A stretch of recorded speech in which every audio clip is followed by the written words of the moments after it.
este vídeo vamos a ver los mitos del entrenamiento que debes evitar.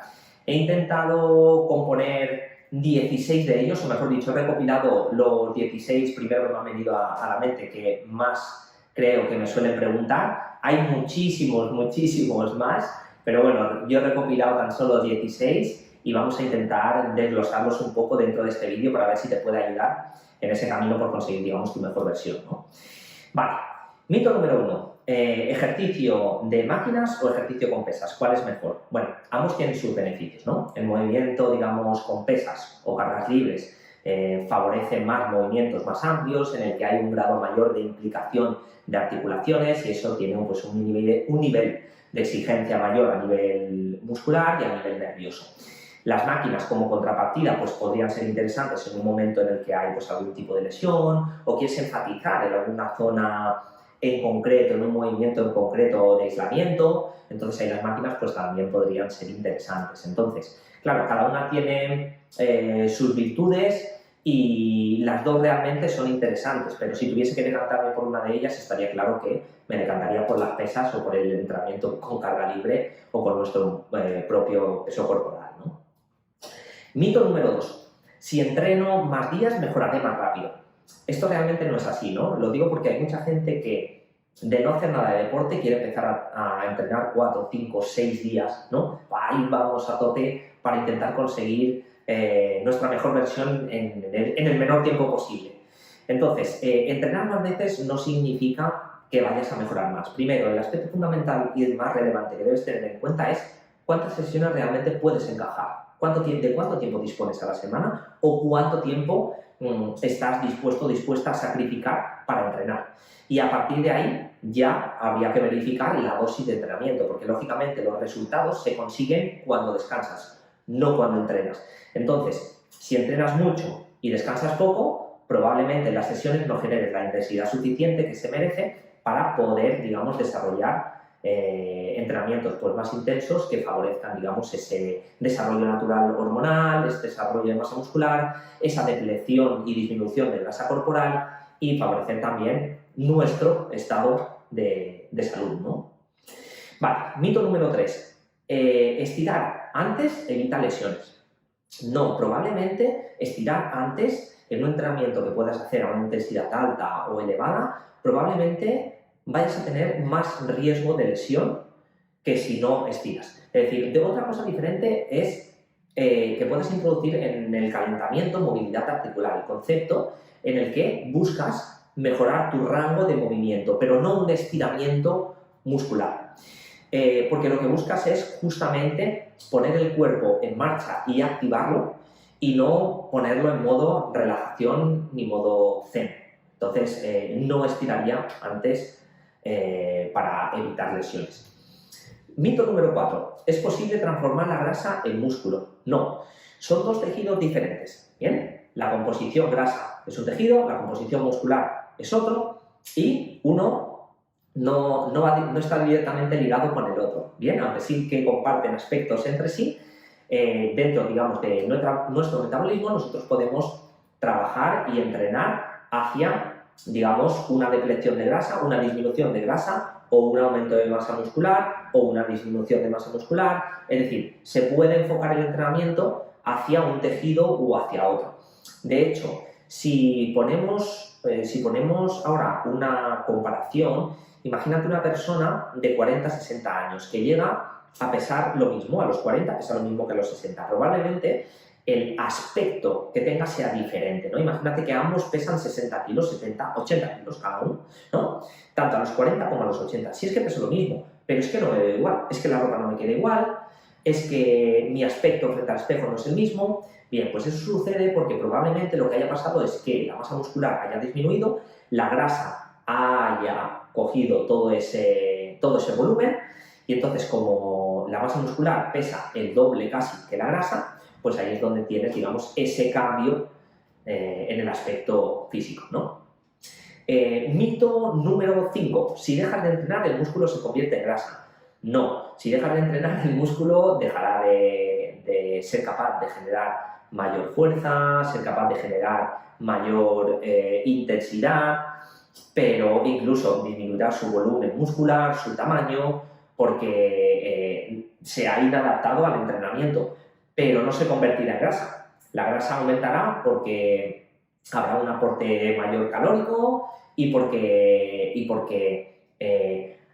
o no nos estaremos moviendo suficiente y hay una acumulación de grasa, pero nunca se va a transformar el músculo en grasa ni la grasa en músculo. Mito número 5. Perdona, mito número 6. Si entrenas pocas repeticiones, entrenar pocas repeticiones con mucho peso o entrenar muchas repeticiones con poco peso para definir. Esto realmente tampoco es así, es decir, tú puedes entrenar con mucho peso y tener un aspecto definido o entrenar a muchas repeticiones con poco peso y tener un aspecto flácido y ser un gordito o una gordita.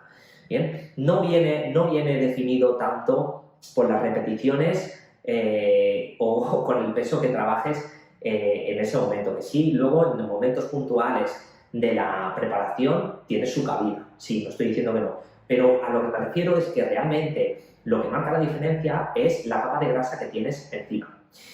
La capa de grasa que tienes encima es lo que va a determinar ese aspecto que tienes de gordito y flácido o ese aspecto que tienes de persona, digamos, saludable, ¿no? Vale, nos vamos al mito número 7.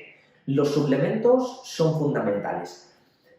No, realmente, si tuviese que ponerle un porcentaje, pondría un 0,5 o como muchísimo un 1. Es decir, si tienes los 3 pilares fundamentales, que es el entrenamiento, la alimentación y el descanso, si los tienes y los estás trabajando correctamente, realmente la suplementación te va a aportar ese plus, que va a ser un 0,5, un 1%, que está bien, no está mal, pero con la alimentación, con el entrenamiento y con el descanso deberías conseguir todo el resto. Entonces, muchas veces nos fijamos en ese 1% y dejamos de lado el 99% restante porque es más fácil tomarse una pastilla que hacer todo el resto correctamente. Entonces, por ahí vienen un poco los tiros, ¿no?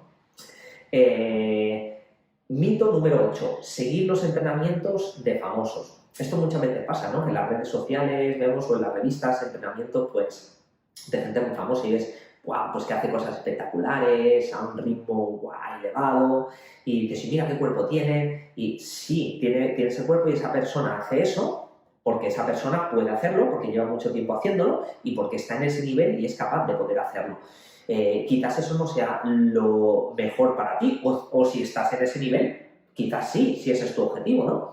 Pero muchas veces el seguir los entrenamientos de famosos que vemos no va a ser lo más producente para nosotros. Desde un prisma saludable, el entrenamiento tiene diferentes variables que deberíamos de determinar, sobre todo si buscamos desde un prisma saludable, ¿no? Que primero de todo es pues, ese aumento natural, digamos, de masa muscular y luego, pues, con la estrategia, digamos, nutricional, pues conjuntamente formar tu mejor plan para que puedas conseguir tu mejor versión, que al final se trata de eso y de que el plan realmente y el programa se ajuste a ti y no tú al programa, porque a lo mejor tú no estás en el nivel en el que está esa persona famosa para poder hacer eso y te podrías lesionar. Mito número 9. Dietas milagrosas. Esto me lo encuentro de verdad infinidad de veces y es la gente que busca siempre resultados cortoplacistas. Siempre tenemos la idea de intentar conseguir cosas a corto plazo, en muy poco tiempo y con grandes resultados. Y no nos fijamos en que la gente que tiene grandes resultados normalmente es porque ha llevado una estrategia bien minuciosa y estructurada en el tiempo. Entonces, ¿qué es lo que sucede con esto? Que si pasas de 0, vamos a marcarnos un punto, ¿no? De 0 a 10. Si de 0 a 5 mejora muy rápido, de 5 a 6 mejorarás mucho más lento que de 0 a 5. De 6 a 7 mucho más lento que de 5 a 6. De 7 a 8 mucho más lento que de 6 a 7 y así sucesivamente. Entonces, a medida que estás en un nivel más alto, más difícil es mejorar y cuando estás en un nivel más bajo, pues más fácil es mejorar. Pero las dietas milagrosas al final suelen ser pan para hoy y hambre para mañana. Lo primero que tienes que tener en cuenta es que se ajuste a ti y no al revés. Y luego, sobre todo, que cumpla los patrones fundamentales de adoptar, digamos, unos déficits calóricos que realmente tu cuerpo pueda soportar para que realmente lo puedas sostener en el tiempo y no hacer déficits demasiado altos, ir haciendo pequeñas recargas progresivamente para que el cuerpo poco a poco se vaya adaptando y el metabolismo no se desacelere y deje de consumir pocas calorías en reposo. Bien, mito número 10. No, entrenar al fallo. No es necesario. No es necesario siempre, cada vez que vas a entrenar, o entrenes en tu casa, o entrenes en un gimnasio, o entrenes en la calle, o entrenes, ir a la máxima intensidad posible dentro de tus límites. No es necesario. Es decir, si tienes que seguir una estrategia que realmente sea factible para ti, que te permita poder progresar paso a paso y sobre todo anota lo que estás haciendo, porque el anotar los resultados es lo que te va a permitir saber de dónde tienes que partir. Si tú la semana pasada hiciste, me lo invento, 10 repeticiones, esta semana deberías intentar hacer a lo mejor 10 y media o 11, o poner a lo mejor un poquito más de lo que pusiste la semana pasada. La idea es ir buscando semana tras semana o microciclo tras microciclo un pequeño aumento para poder ir progresando, pero dentro de tus límites. Entonces, mito número 11, comer más proteína mejora. Una vez que cumplamos los valores y los requerimientos de proteínas saludables que pueden oscilar entre 1 gramo, gramo y medio por kilo de peso corporal, ya sería, digamos, suficiente para cumplir los requisitos saludables.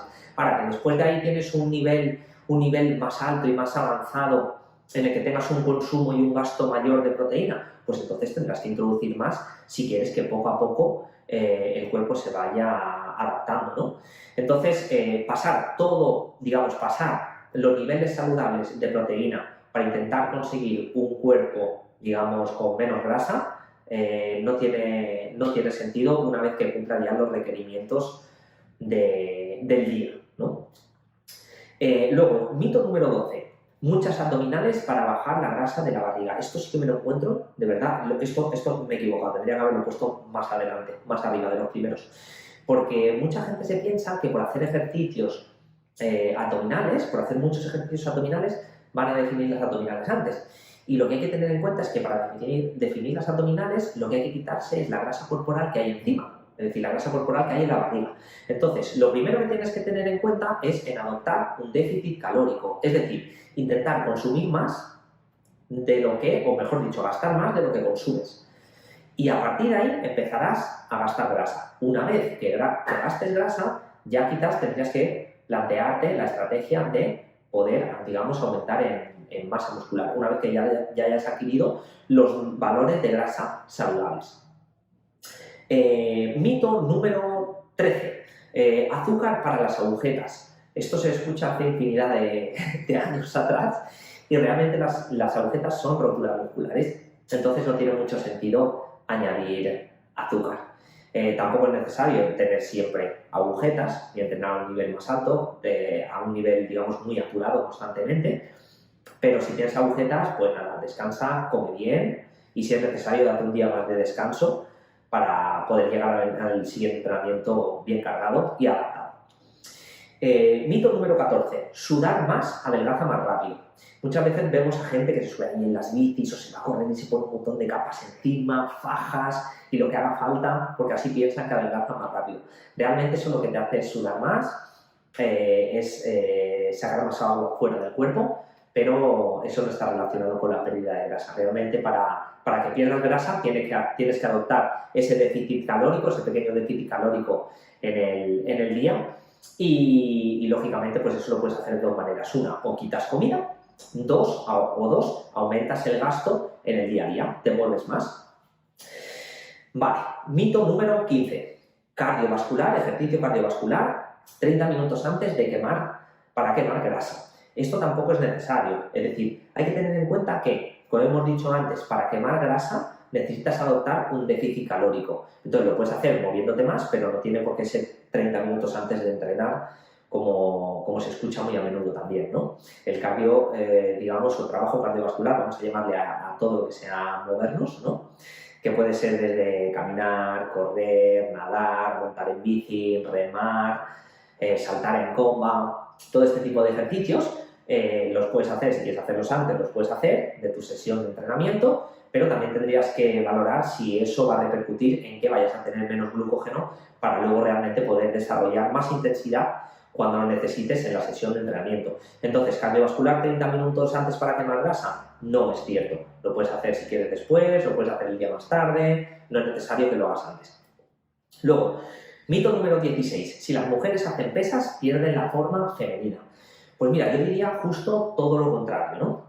Es decir, cuando hablamos de forma femenina, normalmente tenemos en la cabeza una mujer culturista, ¿no? Una culturista avanzada de estas que se ven en la tarima, que parecen King Kong.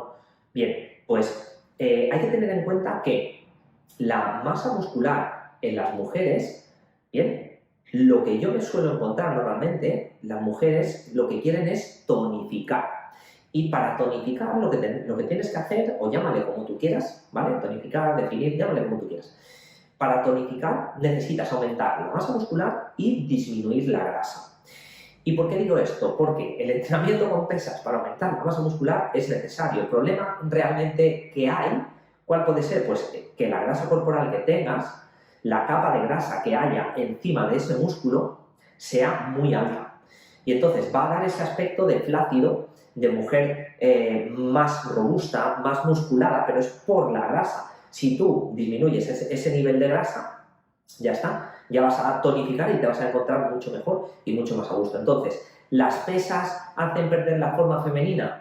No, de hecho hay culturistas, muchas culturistas naturales que tienen un aspecto físico femenino espectacular.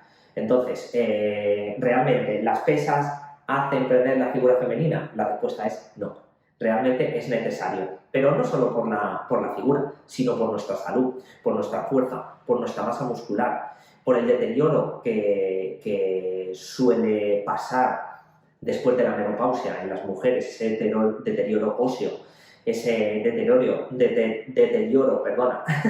de masa muscular. Entonces, las pesas es muy necesario porque nos ayuda a nivel saludable de esta manera y nos ayudará también a conseguir nuestra mejor versión. Y te digo más, independientemente de que seas una mujer o hombre, pero en las mujeres mucho más importante que en los hombres. Así que nada, simplemente quería hacer este vídeo con los 16 mitos principales que me suelo encontrar. No los he colocado correctamente, algunos debería ir más arriba que otros, pero bueno, espero que te haya ayudado y nada, esto es todo por hoy y espero que consigas tu mejor versión lo antes posible. Hasta pronto.